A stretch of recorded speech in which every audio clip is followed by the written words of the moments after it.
పెళ్లి చేసుకుంటే కష్టాలు వస్తాయని ప్రస్తుత జనరేషన్ యువత భావిస్తుంది. కానీ కొన్ని దేశాల్లో మాత్రం పెళ్లి చేసుకుంటే లక్ష్మీదేవి ఇంటికి వస్తుంది. అవును, నేను చెప్తుంది మీరు చూస్తున్నది నిజమే. ప్రపంచవ్యాప్తంగా యువ జనాభా తగ్గుతుండటంతో పెళ్లిని వివిధ ఆఫర్లతో ముడిపెట్టాయి ప్రభుత్వాలు. పెళ్లికి పిల్లలకు దూరమవుతున్న యువతను దారికి తెచ్చుకోవడానికే ప్రభుత్వాలు ఆఫర్లు ప్రకటిస్తున్నాయి. ఒకప్పుడు అధిక జనాభాతో సతమతమైన చైనా ఇప్పుడు జననాల రేటు పడిపోవడంతో ఇబ్బంది పడుతోంది. పైగా అక్కడ లింగ అసమానత ఎక్కువ. మహిళల సంఖ్య కంటే పురుషుల సంఖ్య భారీగా పెరిగిపోతోంది. దీంతో చాలా మంది బ్రహ్మచారులుగా మిగిలిపోవాల్సిన పరిస్థితి. దీన్ని నివారించేందుకు అక్కడ వివాహ ప్రోత్సాహకాలు ప్రకటించింది ప్రభుత్వం. ఆర్థిక ప్రోత్సాహకాలతో పాటు పన్నుల్లో రాయితీ, ఇంటి నిర్మాణం కోసం సబ్సిడీ రుణాలు అందిస్తోంది. హంగేరీలో యువత పెళ్లిని వాయిదా వేయడంతో అక్కడ జనాభా భారీగా తగ్గిపోయింది. అదే సమయంలో వృద్ధుల సంఖ్య విపరీతంగా పెరిగిపోతోంది.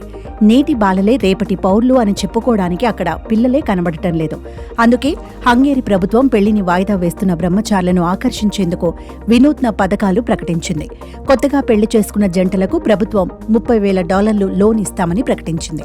ఈ లోన్కి వడ్డీ రాయితీ ఇస్తారు. పెళ్లి కూతురు వయసు 40 ఏళ్ల కంటే తక్కువగా ఉండి కొత్త జంటకి అది తొలి వివాహమైతే లోన్ వెంటనే మంజూరు చేస్తారు. ఇక సదరు జంట 3 పిల్లల్ని కంటే వారికి పూర్తిగా రుణమాఫీ చేస్తారు.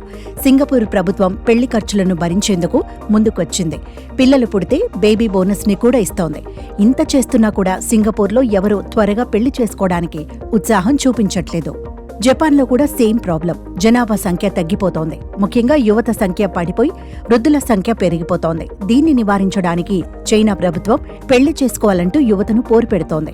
పెళ్లి చేసుకున్న వారికి వివాహ సబ్సిడీలు ఇవ్వడంతో పాటు వారికి పుట్టిన పిల్లల భారాన్ని ప్రభుత్వమే తీసుకుంటానంటోంది. కెనడాలో వివాహం చేసుకునే జంటలకు హౌస్ ఎలవెన్స్, గ్రాంట్లు, పన్ను ప్రయోజనాలు అందిస్తామని చెబుతోంది ప్రభుత్వం.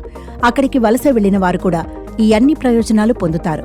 స్థానిక జనాభాను పెంచడానికి, కొత్త కుటుంబాలను ప్రోత్సహించడానికి ప్రభుత్వం ఈ చర్యలు చేపడుతోంది. ఇలా చాలా దేశాలు ఆఫర్లు ప్రకటించినా పెళ్లి చేసుకునేందుకు యువత ముందుకు రావటం లేదు.